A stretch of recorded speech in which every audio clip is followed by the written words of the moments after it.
अगला प्रश्न, मनुष्यों की आदि सृष्टि किस स्थल में हुई? अब आ गया ये प्रश्न, सबसे पहले मनुष्य को पृथ्वी पर कहाँ पैदा किया? उत्तर, त्रिविष्टप, अर्थात जिसको तिब्बत कहते हैं। आजकल जिसका नाम तिब्बत है, पुराने समय में इसका नाम त्रिविष्टप था। तिब्बत का इलाका, वहाँ पैदा किया मनुष्यों को। आदि सृष्टि में एक जाति थी व अनेक? उत्तर, एक मनुष्य जाति थी। जाति तो मनुष्य की है, जाति तो एक ही होती है।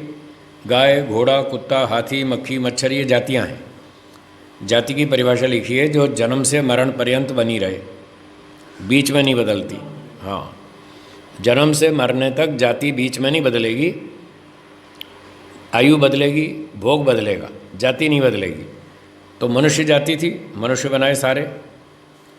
पश्चात विजानी ही आर्यान ये च दस्यवः, यह ऋग्वेद का वचन है। तो इस मंत्र में कहा है श्रेष्ठों के नाम आर्य, विद्वान, देव, ये तो श्रेष्ठ लोगों के नाम हुए, आर्य, विद्वान और देव, देवता। और दुष्टों के नाम क्या थे? दस्यु। दस्यु अर्थात डाकू, मूर्ख। नाम होने से आर्य और दस्यु दो नाम हुए। नक्शा डिजाइन दोनों का सेम था, दो हाथ थे, डाकुओं के भी दो ही हाथ थे और देवताओं के भी दो ही हाथ थे।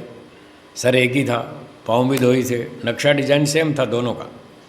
पर गुणकर्म आचरण से वो दस्यु कहलाते थे बुरे आचरण वाले, अच्छे वाले देवता कहलाते थे सृष्टि के आरंभ में। यानी आरंभ से ही अच्छे बुरे लोग थे। ये मत समझना कि बुराई कलयुग में शुरू हुई है, सतयुग में बहुत अच्छे थे, ऐसा नहीं है। सतयुग में भी कुत्ते गधे सांप बिच्छू थे। इसका मतलब तब भी लोग पाप करते थे, तभी तो कोई कुत्ता कुछ बनेगा, सांप बिच्छू बनेगा। तो ये तो पहले दिन से ही है। पहले दिन क्या, अनादिकाल से। पिछली सृष्टि में भी यही थे, चोर डाकू थे, अच्छे लोग भी थे। राम जी के ज़माने में राम जैसे अच्छे लोग थे तो रावण जैसे खराब लोग भी थे।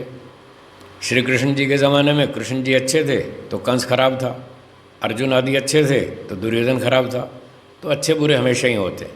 आजकल भी कुछ आतंकवादी हैं और कुछ अपने देश की रक्षा में सैनिक, डॉक्टर लगे हैं, पुलिस वाले दिन रात ड्यूटी बचा रहे हैं बेचारे। उनको खाने को भी सोने को भी सुविधा ठीक से नहीं मिल रही, फिर भी लगे हैं देश के लिए।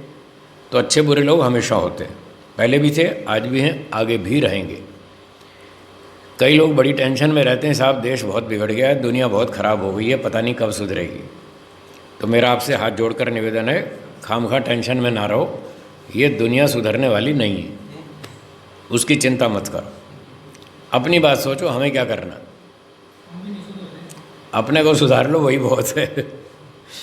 अपना सुधार कर लें और खुद को बिगड़ने से बचा लें, बस ये दो काम कर लें, बहुत है। आपने कमा लिया, जीवन सार्थक, सफल। अपने आप को डेवलप करो, अपने आप को पतन से बचाओ, कभी हम ना गिर जाए नीचे, हम बेकार ना हो जाए, इतना सावधानी रखें, बहुत है। जब आप अपना निर्माण कर लेंगे और खुद को गिरने से बचा लेंगे, तब आपको देखकर कोई दूसरा अपने आप सुधरेगा। आप किसी को सुधार नहीं सकते, आप क्या सुधार लेंगे? ईश्वर नहीं सुधार पा रहा है, आपकी क्या ताकत है? ईश्वर सर्वशक्तिमान है, सर्वज्ञ है, सर्वव्यापक है, अनंत बलवान है। वो रोज़ समझाता लोगों को, भाइयों अच्छे काम करो, मोक्ष में जाओ। लोग ईश्वर की नहीं सुनते, आपकी कौन सुनेगा? आप खामखा दिमाग में भ्रांति लेके बैठे हैं, साहब हम दुनिया को सुधार देंगे। क्या सुधार देंगे? आप घर के 6 लोग तो सुधार नहीं सकते, खामखा ठेके लेके चल रहे हैं दुनिया भर का। आप अपने घर के 6 सदस्यों को नहीं सुधार पाएंगे। ये मैं सच्ची बात कह रहा हूँ, ऐसे मजाक नहीं कर रहा। अपने घर के 6 सदस्यों को अपने विचारों का 100% आप नहीं बना सकते, तो बाहर वाले की तो क्या गारंटी लेंगे?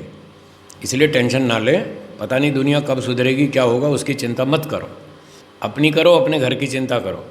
मैं ना बिगड़ जाऊँ, मेरे बच्चे ना बिगड़ जाएं, मैं ठीक रहूँ, मेरे बच्चे ठीक रहें, इतना करो, इस पर लगाओ जोर। फिर जब आप एक परिवार अच्छा हो जाएगा तो उसको देख के पड़ोसी को भी असर पड़ेगा। ऐसे होगा। जब तक आप खाली भाषण मारेंगे और आचरण नहीं करेंगे, कुछ नहीं होने वाला। ये सारा दिन लोग व्हाट्सएप पर सुबह सुबह सुविचार भेजते, सब देवता बन जाते हैं, बड़े सात्विक उपदेशक, प्रचारक, संत, महात्मा। और वही देखो 10 बजे फिर घोटाले करते हैं। जो सुबह सुबह मैसेज भेजते हैं तो 10 बजे वो घोटाला करते हैं। ऑफिस में जाके झूठ बोलते हैं, चोरी करते हैं, वही लोग जो बड़े अच्छे अच्छे मैसेज भेजते हैं। फेसबुक पर सारा दिन लड़ाई होती रहती है, वो यूँ कर रहा है, वो यूँ कर रहा है, तुम ऐसा क्यों कर रहे हो, तुम अपने बच्चे को गुरुकुल क्यों नहीं भेजते। एक ने लिखा कि गुरुकुल क्यों नहीं भेजते। मैंने कहा तुम्हारे बच्चे कहाँ पढ़ रहे हैं। बोले मैंने तो अभी शादी नहीं की। भाई तुमने तो शादी नहीं की तो तुम दूसरे का ठेका लेके बैठे क्यों, तुम खुद क्यों नहीं जाते गुरुकुल। पहले खुद गुरुकुल जाओ, खुद विद्वान बनो, तेजस्वी बनो, तपस्वी बनो, उत्तम आचरणवान बनो, फिर दूसरे को बोलो कि भाई मैं विद्वान बन गया, मैं गुरुकुल में गया, मुझे बहुत आनंद आ रहा है, बहुत बढ़िया विद्या मिली, तुम भी करो। फिर तो ठीक है, फिर तो कोई सुनेगा आपकी बात। आप खुद तो घर बैठे नौकरी करके पैसे कमा के खा पी के मौज कर रहे हैं और दूसरे को कहता है अपने बच्चे को गुरुकुल भेजो। क्यों भेजो भाई, खुद तो क्यों नहीं जाते तुम। तो इसलिए पहले अपना आचरण ठीक करो। जब खुद आप बलवान, विद्वान, बुद्धिमान, धार्मिक, सदाचारी होंगे तब आपके आचरण को देखकर कोई दूसरा सुधरेगा। फालतू बुद्धि खराब करने से कोई मतलब नहीं है, एनर्जी वेस्ट करने से कोई फ़ायदा नहीं है, कुछ नहीं होने वाला। तो इसलिए श्रेष्ठ अच्छे लोगों का नाम है विद्वान, आर्य, और दुष्टों का नाम दस्यु, डाकू, इस प्रकार से मूर्ख आदि, ये उनके नाम हैं। उत शूद्रे, आगे पढ़ रहा हूँ पुस्तक में, उत शूद्रे उत आर्य, ये वेद वचन है। तो आर्यों में पूर्वोक्त प्रकार से 4 भेद हुए, ब्राह्मण, क्षत्रिय, वैश्य और शूद्र।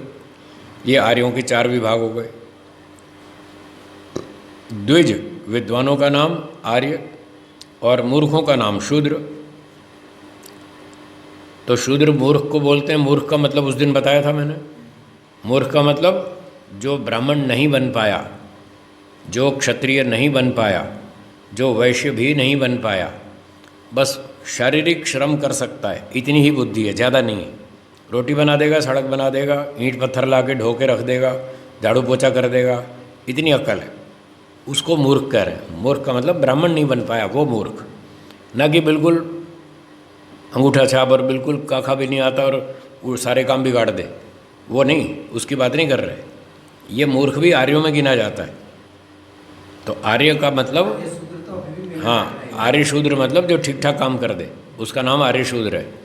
तो आर्यों में 4 विभाग हैं, ब्राह्मण, क्षत्रिय, वैश्य और शूद्र, ये 4 हुए।